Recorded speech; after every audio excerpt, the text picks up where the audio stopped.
ॐ वक्रतुण्डमहाकाय सूर्यकोटिसमप्रभ निर्विघ्नं कुरु मे देव सर्वकार्येषु सर्वदा।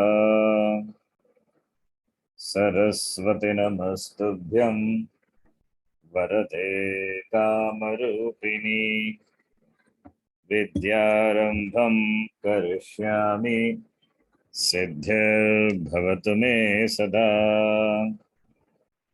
गुरुर्ब्रह्मा गुरुर्विष्णुः गुरुर्देवो महेश्वरः गुरुः साक्षात् परं ब्रह्म तस्मै श्री गुरवे नमः। ॐ सहना भवतु सहनौ भुनक्तु सह वीर्यं करवावहै तेजस्विनावधीतमस्तु मा विद्विषावहै। ॐ शान्तिः शान्तिः शान्तिः।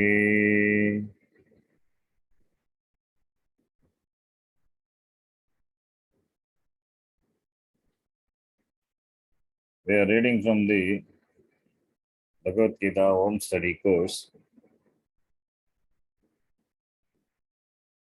and we are reading the topic, the heading, Introduction to Bhagavad Gita. So in the last class, Swamiji introduced Chaturvida Purushartha, 4 Purusharthas. Purushartha meaning human goals, destinations. Among the 4 Purusharthas, Dharma, Artha, Kama were elaborated. Now the last Purushartha, Moksha Purushartha, is being explained. We will read. Moksha meaning we know, we have seen, meaning freedom. Freedom from what? That is presented here.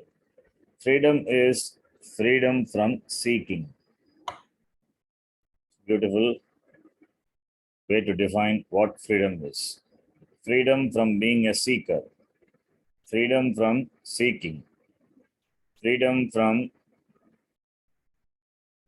being insecure, or freedom from the sense of insecurity. Freedom from the sense of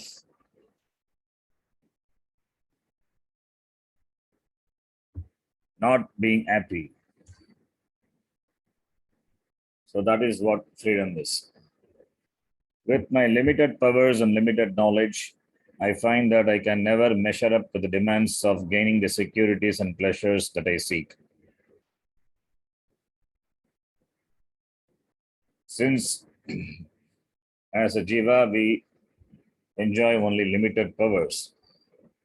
Alpashaktiman. Jivaha is Alpashaktiman. Alpajnaha Alpashaktiman. Therefore,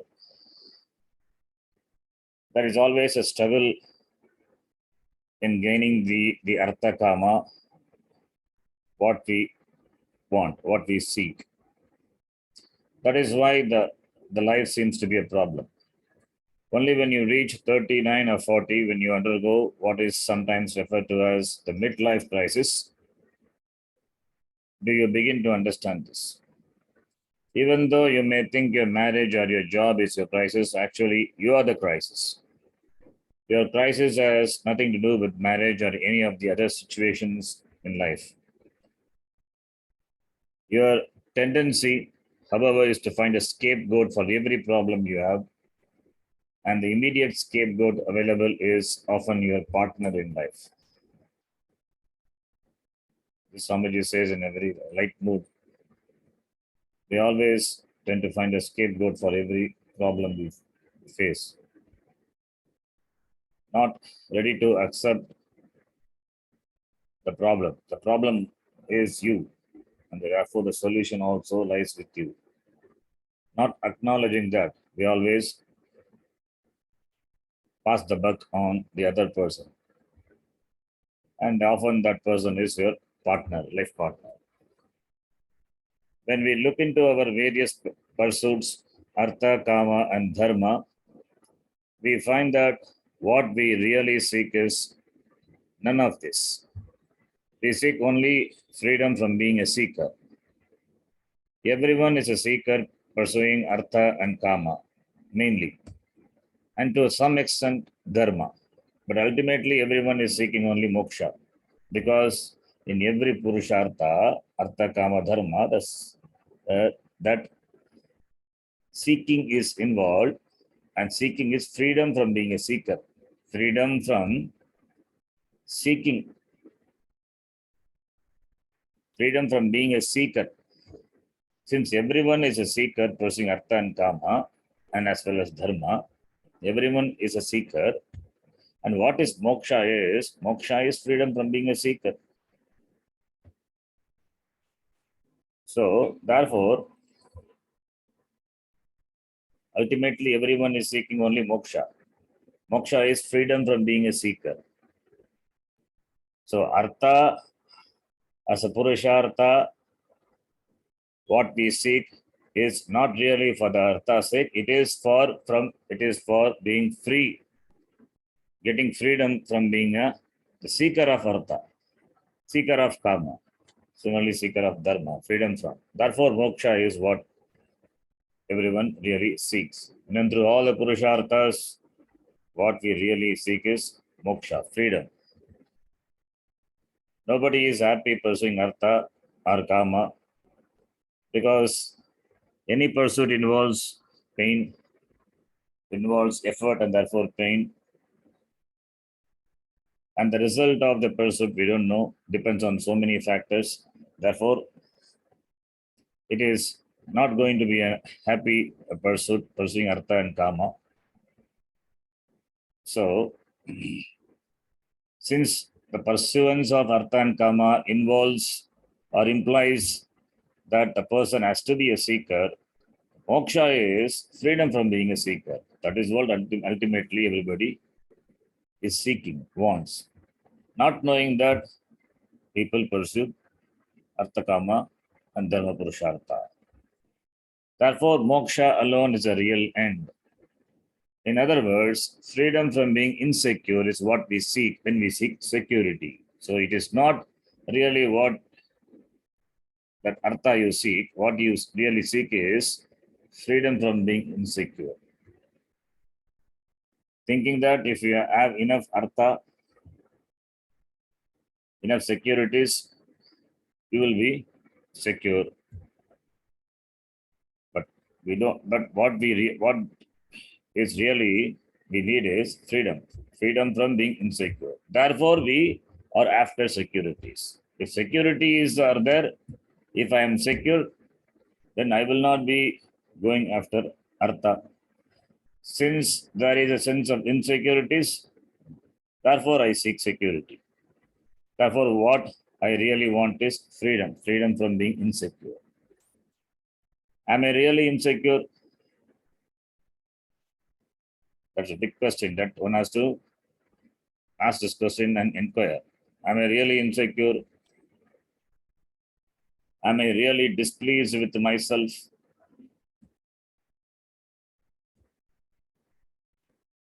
In fact, you are always secure. You are the very meaning of security that we will see. You are the very meaning of happiness. That is what the Shastram is going to unfold. Gita Shastram going to unfold. So therefore, freedom from being insecure is what we seek when we seek security. When I seek certain securities, I'm not really seeking the securities themselves. I am seeking freedom from being insecure. Important point and important to be understood. So what I seek is freedom from being insecure. When I seek securities, it is not that I seek securities themselves. What I seek is freedom from being insecure. This distinction should be clearly understood. Yes.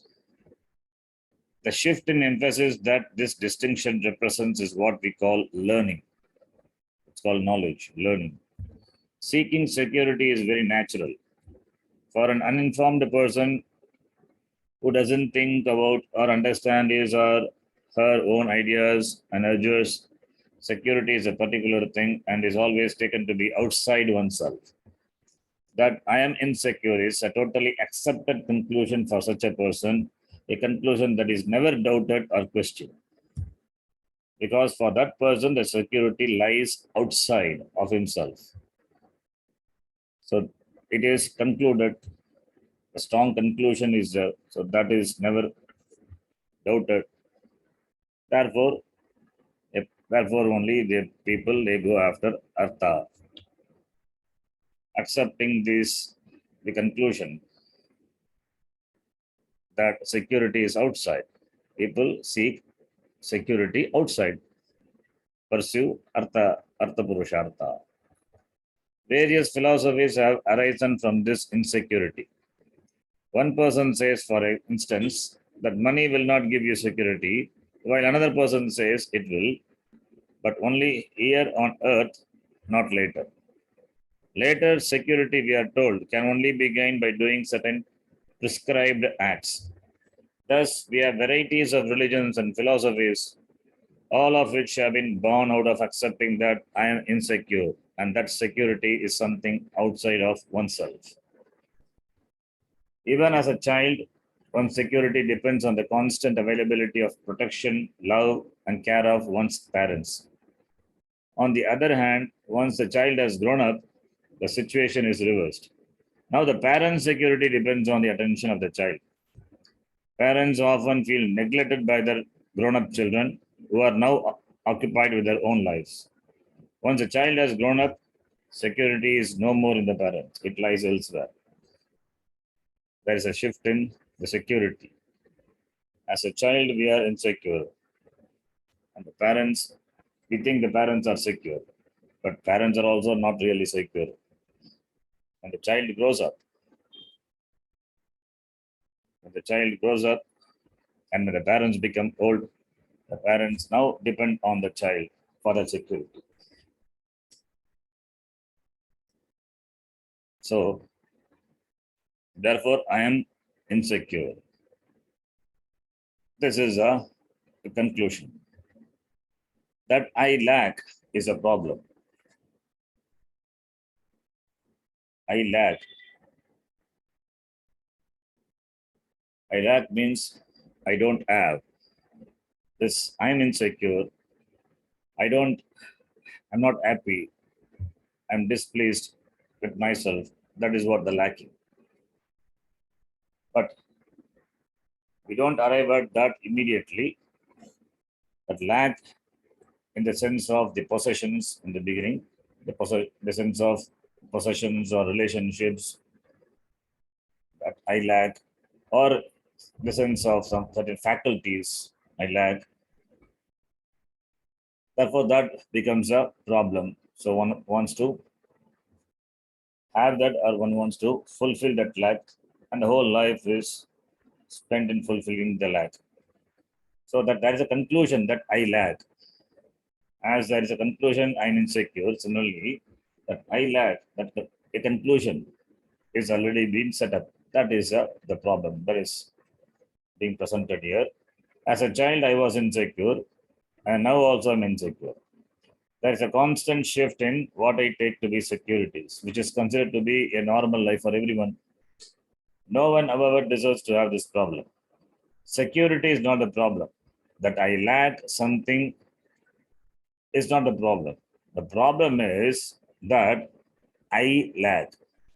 The difference must be seen clearly. I lack something is not the problem. The problem is that I lack. There's a difference. What's the difference? Somebody himself explains that. What I lack is always variable. I lack ICT. I lack children. I lack a house. What one lacks is always peculiar to the individual at a given time and place in one's life. This differs from individual to individual, from culture to culture. However, this I lack is common to all and is entirely different from what I lack. I may lack a healthy body, a taller body, a thinner body, a turned up nose, longer eyelashes, or a different skin color. And this may only be the beginning of an endless list. But the fact that I conclude I lack is universal. For instance, what can you do if your height is less than what you would like to be? The most you can do is to wear high-heeled shoes, which doesn't really make you any taller. In fact, in the eyes of others, you may be shorter.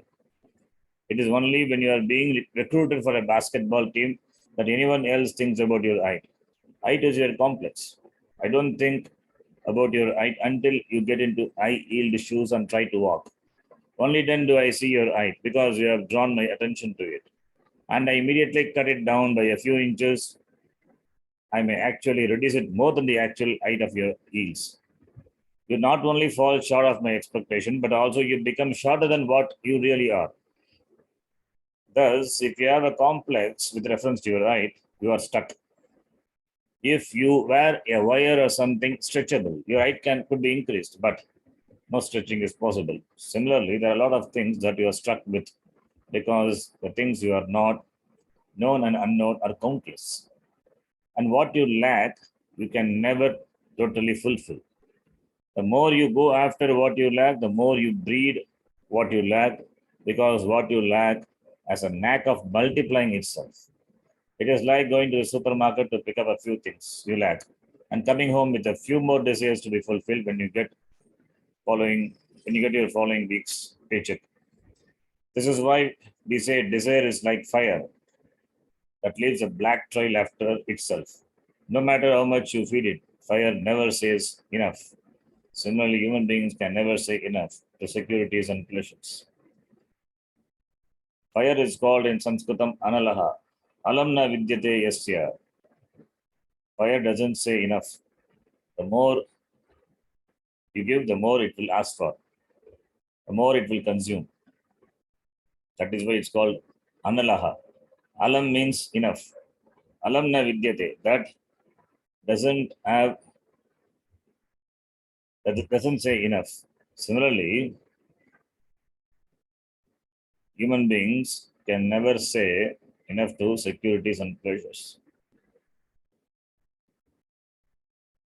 There are countless things we are after, thinking that they give us securities and pleasures. So therefore, pursuing all the forms of securities and pleasure can never make a person really secure or really happy. Because it's a long list. So any amount of things or the possessions or relationships or the assets or anything, even the physical or mental well-being, that will not make a person really secure or contented. Therefore, a human being can never say enough. He's always a wanting person. He's always a seeking person. Seeking is a problem. The seeking, the seeking for security, seeking for pleasure outside is a problem.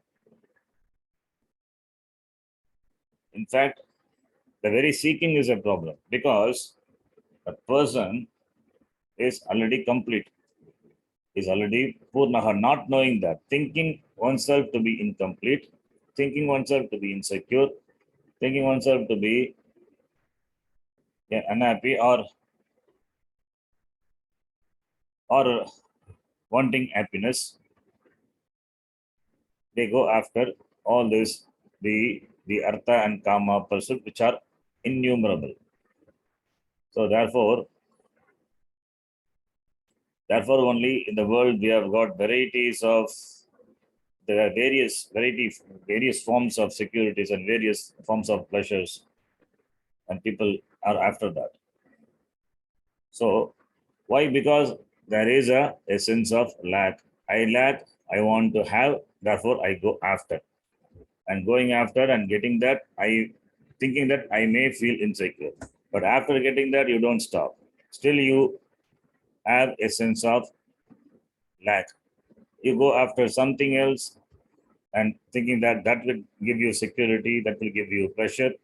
But after, even in spite of gaining that, also you don't feel secure, you don't feel happy. Something else comes up, so you go after that. So therefore, it is a continuous hunting for pleasure, hunting for security. It's never going to be stopped. Therefore, a person continues to be a seeker. The seeker is a problem. The seeking is a problem. That's what somebody says here. Then the insecure plus insecure is not secure. That's another beautiful thing. The insecure person cannot become secure by adding one more insecure thing or person or situation in life. If a person is really insecure, he continues to be insecure. He cannot become secure. So any amount of artha and kama cannot make him secure if the person is really insecure. Therefore, insecure plus insecure is not secure. When then are you going to completely fulfill all your arthas and kamas? I'm not saying you should not seek out security. That is not the emphasis here. Yes, important to be noted. It is not that one should not seek security, but they are only trying to understand the very pursuit itself. They're trying to understand the Artha Purushartha, Kama Purushartha. What is that really we are after? That is what we are trying to analyze and understand. Money definitely has its value, but if you think that there is security in money or in anything else, the process of seeking becomes endless.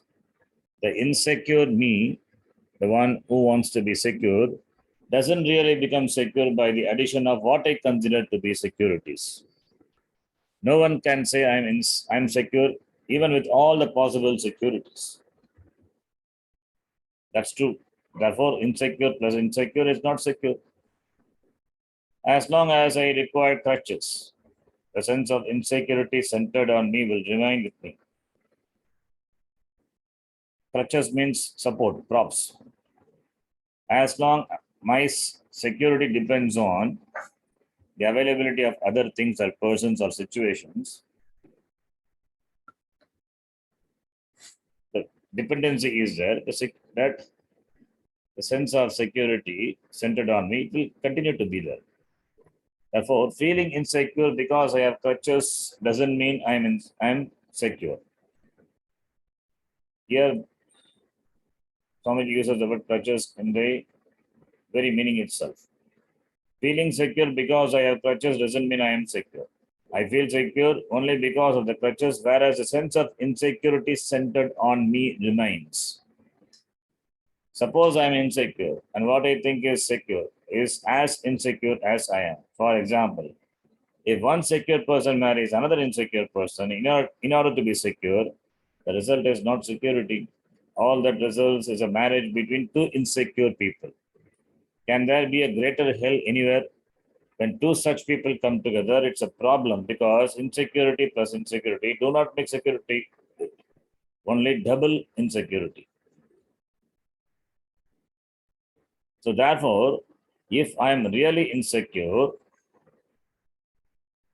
then what I accomplished through Artha and Kama, that also has to be as insecure as I am. So that cannot make me secure. When I am insecure, how can they be secure? They also will be as insecure as myself because I am insecure. When I am insecure, how can they make me secure? Because the insecurity is centered on me. So as long as we don't understand this, that insecurity is centered on me, the seeking of security in the form of security or pleasures in the form of gaining artha and kama, that will continue. So, therefore, any amount of securities, it will be only an added insecurities because the securities are not really securities. Because you are insecure, any amount of the securities that what you had to you, that will perpetuate your insecurity only, because they are not really securities. The sense of insecurity is centered on oneself. It is centered on me. That remains. Therefore, a person continues to be insecure in spite of accomplishing things and objects and pleasurable situations in life. There is a story about a man who, as he was bathing by the side of the river, slipped and was swept away by the current. Because he could not swim, he prayed, "Oh Lord, please help me." Just then a log came along, and catching hold of it, the man said, "My God, God is great." Then he realized that the log had fur on it. Fur means hair, and ants also. He had thought he was holding on to a log, but now he realized that the log was holding on to him. Still, he thought that the Lord was saving him. He found that, however, the Lord was a grizzly bear that, having fallen from a tree, had also been swept up by the current. Once he realized he was holding on to a bear, he wanted to escape, but the bear already had too tight a hold on him. So, therefore, who holds on to what? You think that accomplishing things, and that thinking that what you think as a source of security or pleasure, thinking that you're after them, but the process, what happens? They have a hold on you. They have a hold on you. They will make you more and more insecure. So you continue to run after them. You cannot stop after that, running after them. The more you add, add the artha and kama, the more you seek artha and kama. Initially, you were a artharthi. Later, you continue to be artharthi only. Initially, you were a kamarthi. Later also, in spite of accomplishing the kamas what you aspire to have, you continue to be a kamarthi. So there is no change in that. So therefore, who holds on to what? In fact, the things, the objects, what you accomplish, now they will hold you. Even if you want to give up, they cannot give you. They cannot give you up. So therefore, he says, who holds on to what? Like the bear holding the person. Similarly, you do not know which holds what or who holds whom. You may have thought you are holding on to something, but only to find that you cannot give it up. That's important. Only to find that you cannot give it up, which means that it is holding you. That's a problem. So any habit is a problem. Any habit is the same. An alcoholic was once a free person. When he or she took the first drink, the person poured the alcohol into the glass and then holding onto the glass, drank from it, no problem. However, after some time, the person finds that he or she doesn't drink at all. As soon as happy hour arrives, happy hour is the time. After office hour, that particular time is there. The footnote is given. The time in a bar when drinks are served at reduced prices. That's happy hour. When the happy hour arrives, the bottle tells a person, "Come here," and he or she goes like a zombie. Zombie means like a programmed person. Then the bottle says, "Come on, pick me up," and the person picks it up. It says, "Come on, pour me into the glass, drink," and the person drinks. Then it says, one more, and the person takes more and more alcohol without his volitional control. Now, who is the person now? The one who was previously free. Does he or she drink, or does the drink the person? So it is not the person really drinking, it is the drink really drink the person, because he has become addicted to that. So that is why he says, who holds on to what?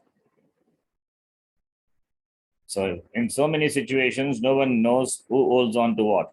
I see no difference between the grabber and the grab. the older and the eld.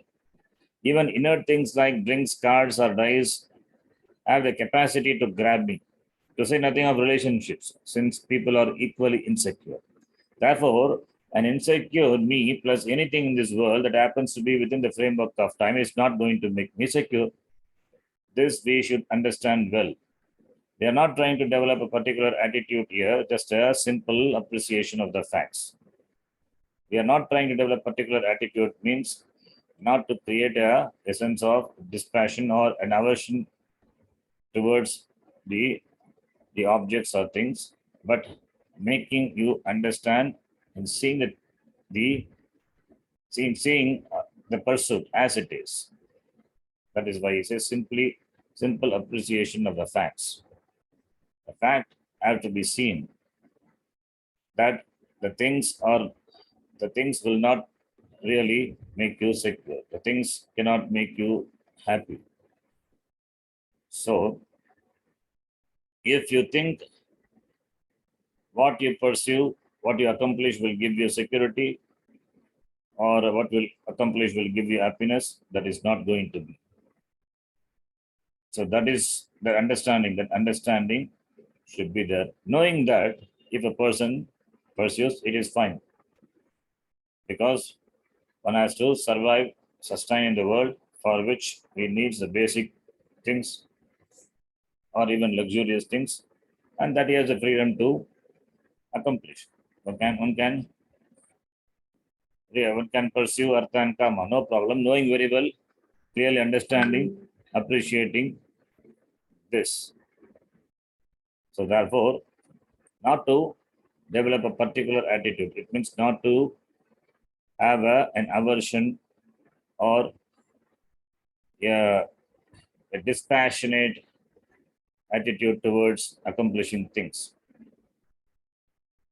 That is not is intended here.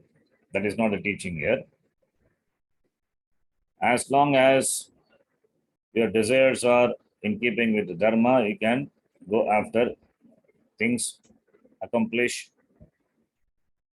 You can desire for anything and you can accomplish. In fact, desire is a privilege given only to human beings. Therefore, one can desire anything and one can go after that as long as it is in keeping with dharma and with the understanding, with the simple appreciation of the fact that they will not give you security, they will not give you happiness. With that understanding, if a person pursues, then the person will not be in problem later.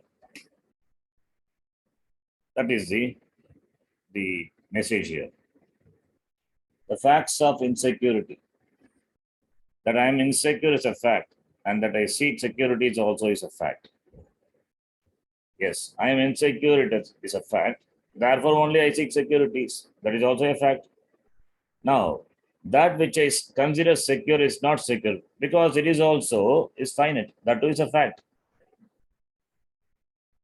You may think that by giving away whatever securities you have, you will become secure. One man did this. He gave away his house, his business, and his bank balance and went to a Swami. But a Swami was also insecure and wanted to have a following of disciples. Previously, the man was on a husband trip, a father trip, a business money trip, and now he is on another trip, a Swami Atma trip, minus a house, wife, children, money, and so on. To think that subtraction is going to help when addition doesn't is nothing but a lack of understanding. And if artha is like this, kama is the same. So, therefore, not giving up. Giving up will not solve the problem, he says. No pleasure is going to be lasting. Take music, for instance. You buy a recording of a hit song. Why is this song a hit? Because like a hitman, it knocks off all the other songs out of the running. Last month's hit song has been hit and is no longer a hit song. It only gathers dust on your tape deck. No one bothers about it anymore. Similarly, your attitude also always is changing. What made you happy before no longer provides the same joy. You get tired of everything. Even if God were around you all the time, you would eventually want some privacy. This constant changing is natural because you're basically displeased with yourself. That's the point. You are basically displeased with yourself. Therefore, you are pleased only now and then. That the only silver lining in life is one's hope. This is all keeps you going. Perhaps hope is nature's way of enabling you to survive so that you can discover nature herself. Suppose those moments of pleasure, which are so few and far between, were denied to a given person, suppose they were not there at all, do you think a self conscious human being, a displeased human being, would want to live? He or she would surely commit suicide. And in spite of these moments of pleasure, if a person thinks there is no possibility of being happy, either because of the loss of some kind or apprehension of some great calamity, the person would not choose to live. This is the thinking behind all suicides. Beautiful message here. The sukham in life, the sukham in life is not continuous. It comes now and then. Because it comes now and then, therefore, only people want to have it all the time, therefore, only run after that. If sukham is not there, then nobody will opt to live. Nobody will be opt to live. That's why he says here the displeased human being would not want to live. Definitely, he or she would commit suicide. Because there are some moments of pleasure, therefore, he doesn't commit suicide. If there are no moments of pleasure, the pleasurable moments are they are momentary only. They are momentary, they come and go, but they are there. Therefore only human being live, survive. Otherwise, he would commit suicide. If there is going to be continuous dukkam, nobody would like to live. Because sukham also comes and goes now and then. Therefore only people want to live. And therefore only effort is there on their part to get sukham. More and more sukham. Therefore, moments of pleasure are worthwhile because they keep you going. So, what keeps you going are these moments of pleasure. The hope is that you will discover that you don't need a mother-in-law to be displeased. You need only yourself. Somebody says in a joking way here, you don't need a mother-in-law to be displeased. You are not happy with yourself. You are displeased with yourself. If you close the doors, put aside the world and sit in an easy chair and try to be with yourself, then you will understand whether you are pleased with yourself or not. Whether you are pleased with yourself or not, how do you know? You keep aside things and just sit quietly, watch yourself. You will find that you don't require a world of perception, a world of books or anything to be displeased. All that you require is yourself. After just a few minutes of sitting with yourself, you want to get up and go out or take a shower, anything other than sitting with yourself. You don't want to see yourself.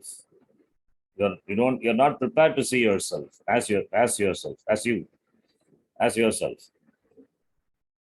Because you are not happy with yourself. There is a displeased person always in you. So therefore, you don't need any external stimuli to be displeased. What you need is yourself. So everybody is naturally or basically is displeased. Because of the displeased self only, there is a seeking to be pleased. That's where the Purusharthas walk in. Artha Purushartha, Kama Purushartha. Kama Purushartha, displeased, please is Kama Purushartha. Insecurity is Artha Purushartha. Now, the world is not the cause of your problems. To be displeased, then requires nothing but yourself. So Swamiji here talks about the Kama Purushartha. He talked about security, Artha Purushartha. Now he elaborates, he analyzes the Kama Purushartha. It is not the world that displeases you. You are displeased with yourself. Yes. You don't need somebody to displease you. You don't need the world to displease you. You are basically displeased with yourself. And whatever pleases you is going to be time bound, all of which we will see as we study the 18 chapters of the Gita. So whatever pleases you, it's going to be time bound. Whatever is the object or things or people or situations, since they are limited, therefore they are time bound. So if they please you, that pleasing also will be time bound. Therefore, whatever pleases you is going to be time bound. They are anitya. Anitya vastu. How can anitya vastu give you nitya sukham? Not possible. Because any karma, any pressure you pick up is limited by nature. It is limited. It is parichinnam, limited, apurnam. In terms of time, content, and degree, the one who is displeased remains in spite of occasional moments of pleasure. Therefore, we have now discerned the problem to be the conclusion about myself that I am displeased. As we arrived at the problem, I am insecure. Similarly, I am displeased. We have arrived at this is a fact that is not going to be altered just because I pick up moments of pleasure. I am displeased. That is not going to change. As I am insecure, that doesn't change in spite of gaining security. Similarly, I am displeased is not going to change even though you have some moments of pleasure in life. That I am insecure doesn't change merely because I acquire or give up certain securities. Gaining or giving up, by that, you don't become secure. That I am insecure doesn't change. Thus, the only solution is to see is myself as secure, pleased with myself. Since I am insecure, I am displeased, that cannot be changed. Therefore, what is the solution if you ask? The solution is only to see oneself as a secured person, oneself as a pleased person. But how is it possible to do this? There only walks in Moksha Purushartha, which the Vedanta, the last portion of the Veda, the Upanishad reveals. If with all these securities and pleasures I am displeased with myself, how am I going to see myself pleased without them? This is where the teaching called Vedanta comes in and tells you that your problem is not one of lacking something, but of not knowing that you don't lack anything. That is why Swamiji said beginning, I lack is not the problem. The problem is I lack is a problem. You don't really lack. So I lack, that is a problem.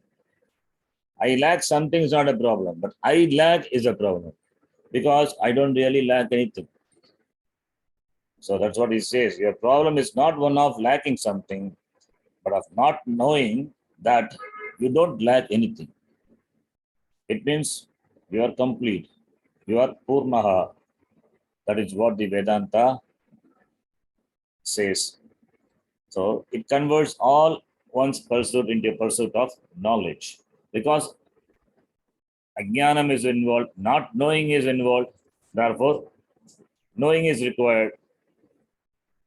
Not knowing that Ajnanam, ignorance, is the cause. Therefore, knowledge is a solution. And that is what the Vedanta gives. Vedanta gives knowledge. So the knowledge that I am secure, I am pleased. That knowledge only removes the basic problem of seeking for security, seeking for pleasure. The Vedanta is the only solution for the seeming problem which the Jiva has.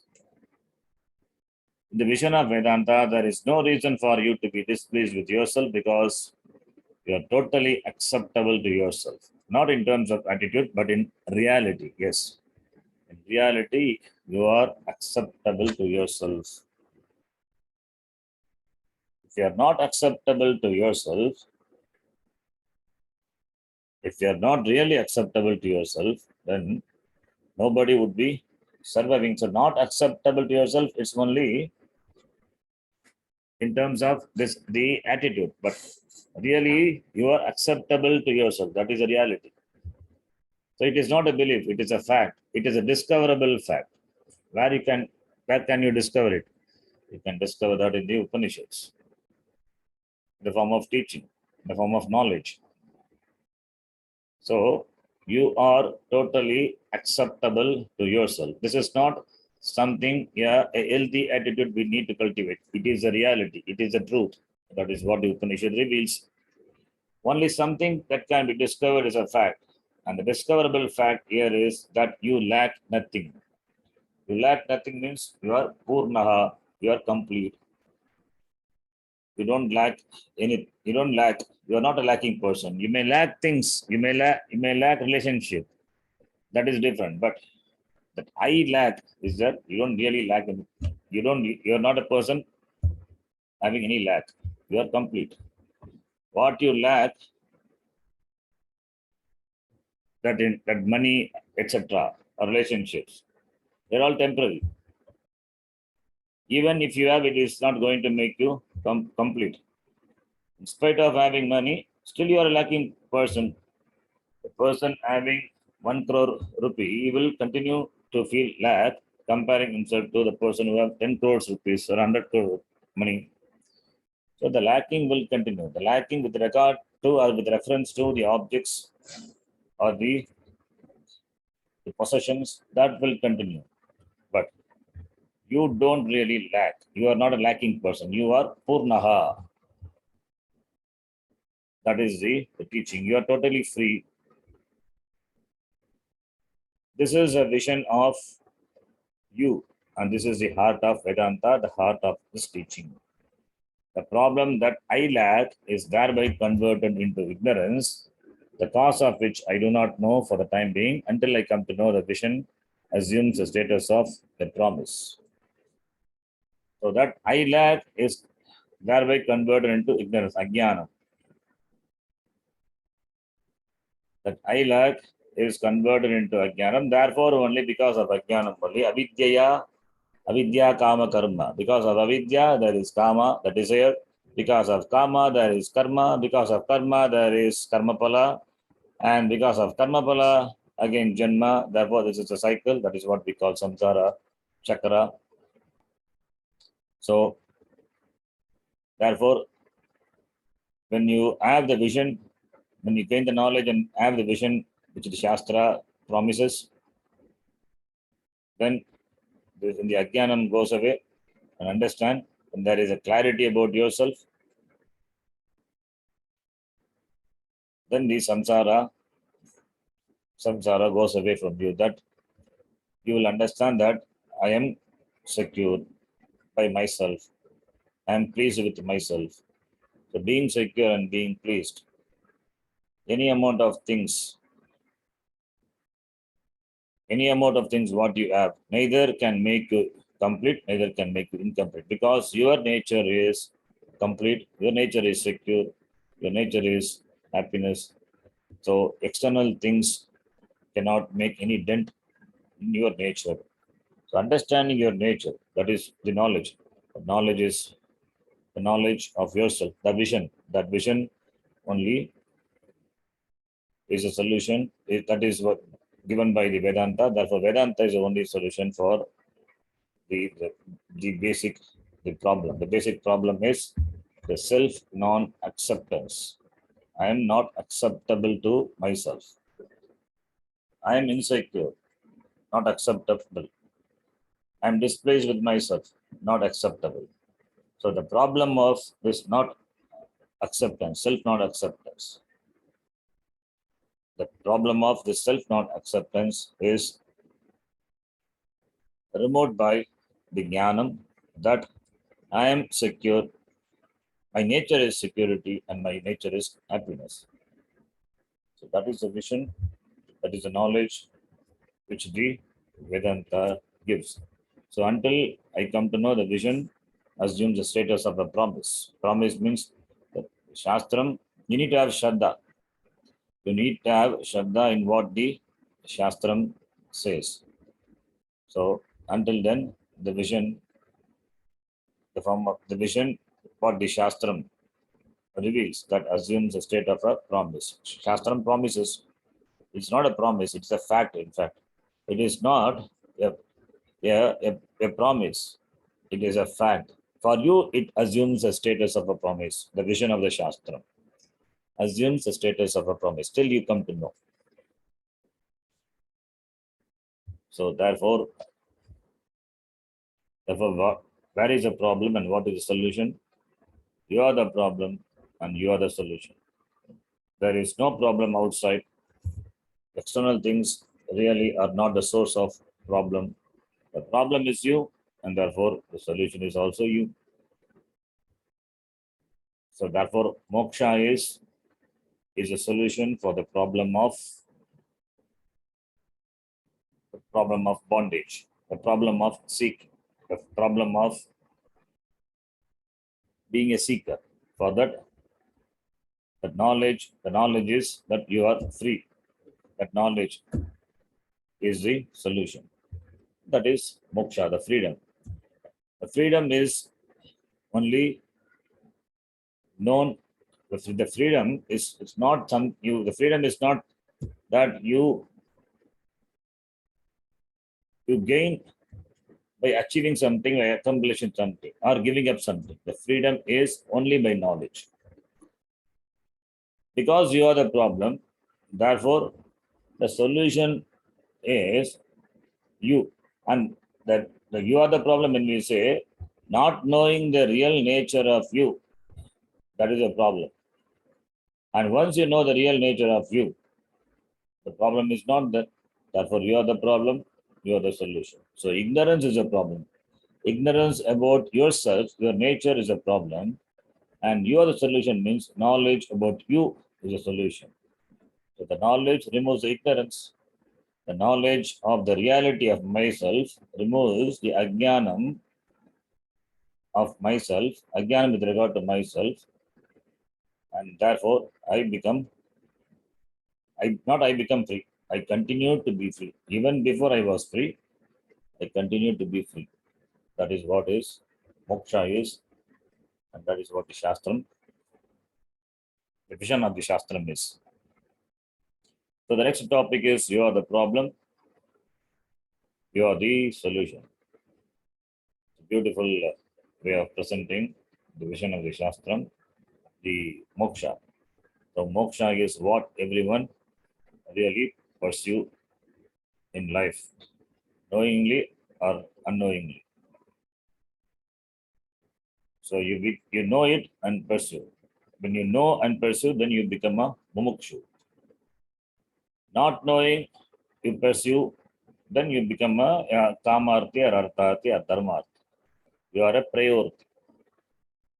Knowing very well, you pursue, then you become a shrayorthi. You become a moksharthi. So this, you are the problem, you are the solution, the title, that the heading, that we will read in the next class. Om Purnamadah Purnamidam Purnat Purnamudachyate Purnasya Purnamadaya Purnamevavashishyate. Om Shanti Shanti Shanti. Harihi Om Shri Gurubhyo Namaha. Harihi Om. धन्यवादः.